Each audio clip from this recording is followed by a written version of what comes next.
नमस्ते फ्रेंड्स। आपके वेक्टर की एप्लीकेशन को यूज़ करके यहाँ पर एक क्वेश्चन फ्रेम किया गया है। Three forces acting on a body are shown in the figure to have the resultant force only along the Y direction. Magnitude of the minimum additional force needed is. Hindi में, किसी पिंड पर कार्य करने वाले तीन बलों को चित्र में दिखाया गया है। परिणामी बल केवल y दिशा के साथ है। आवश्यक न्यूनतम अतिरिक्त बल का परिमाण है। यहाँ पर आपको एक डायग्राम दिया हुआ है जिसमें तीन फोर्सेस लगे हुए हैं। एक 1 न्यूटन का है, एक 2 न्यूटन का, एक 4 न्यूटन का है। अब हमें बोला है कि एक हमें रिजल्टेंट फोर्स लगाना पड़ेगा जिससे कि फाइनल जो रिजल्टेंट है वो सिर्फ y डायरेक्शन के अंदर ही आ जाए। तो पहले तो हमें ये जो फोर्सेस है इनके कंपोनेंट्स करने पड़ेंगे। अब आप एक बात ध्यान रखें कि जो एंगल के साइड वाला कंपोनेंट होता है वो हमेशा कॉस का कंपोनेंट होता है और जो दूसरी साइड वाला होता है वो साइन का कंपोनेंट होता है। इसका मतलब ये 1 न्यूटन का ये वाला जो कंपोनेंट होगा एक्स के अलोंग वाला वो क्या होगा 1 कॉस 60 डिग्री, और जो वाई एक्सिस के अलोंग वाला होगा वो क्या होगा 1 साइन 60 डिग्री। ठीक है बात। भाई जो एंगल की साइड वाला कॉस कंपोनेंट होता है और उसकी दूसरी साइड वाला साइन कंपोनेंट होता है। 2 न्यूटन के साथ देखें, एंगल की साइड वाला कॉस का कंपोनेंट होता है जैसे 2 कॉस 30 डिग्री, और जो दूसरी साइड वाला होता है वो साइन का कंपोनेंट होता है यानी कि 2 साइन 30 डिग्री। ठीक, ये वेक्टर है। इसके भी दो कंपोनेंट हो गए। एंगल की साइड वाला जो कंपोनेंट है वो क्या होगा कॉस का कंपोनेंट होगा 4 कॉस 30 डिग्री, और जो दूसरी साइड वाला होता है वो साइन का कंपोनेंट यहाँ पर रहता है। ठीक है। अब यहाँ पर अपन इसका फाइनल रिजल्टेंट की बात करें तो 1 साइन 30 कॉस 60 की वैल्यू होती है 1/2, और साइन 30 की वैल्यू भी होती है 1/2। इसका कहते हैं 2 × 1/2।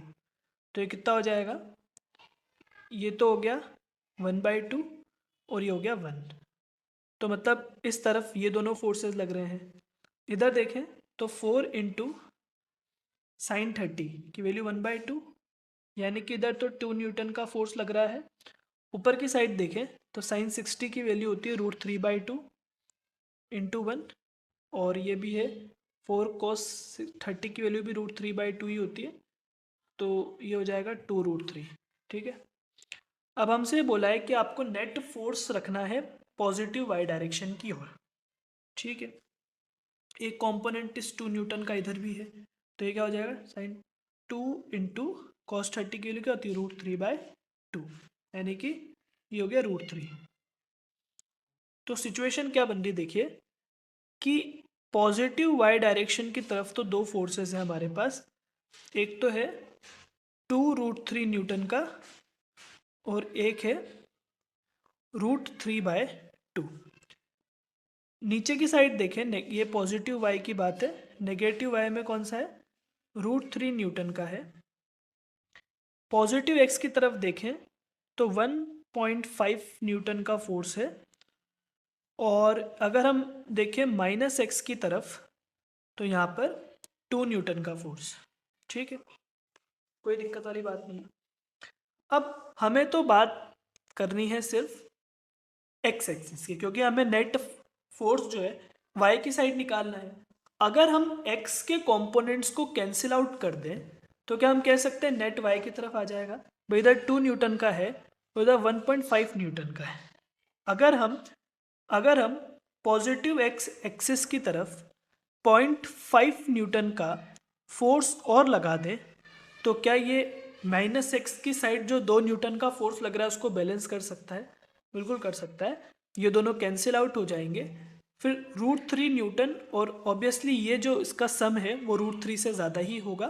तो ये पर्टिकुलर जो रिजल्टेंट है ये माइनस हो जाएगा √3 में से, तब भी नेट आपका y की तरफ ही आएगा। उसका मैग्नीट्यूड क्या होगा 2√3 प्लस √3/2 माइनस √3। इतने नेट फोर्स आपका पॉजिटिव y की तरफ आएगा। और x के कंपोनेंट को कैंसिल आउट करने के लिए आपको पॉजिटिव x की तरफ 0.5 न्यूटन का फोर्स और लगाना पड़ेगा आपको, अगर नेट रिजल्टेंट आपको पॉजिटिव y की तरफ रखना है। तो हमारा जो करेक्ट आंसर होगा इस क्वेश्चन का ऑप्शन नंबर 3 होगा। 0.5 न्यूटन का फोर्स हम लगाएंगे पॉजिटिव x की तरफ, जिससे negative x side 2 Newton cancel out हो जाएगा और नेट हमारे पास पॉजिटिव y की तरफ आ जाएगा। Thank you.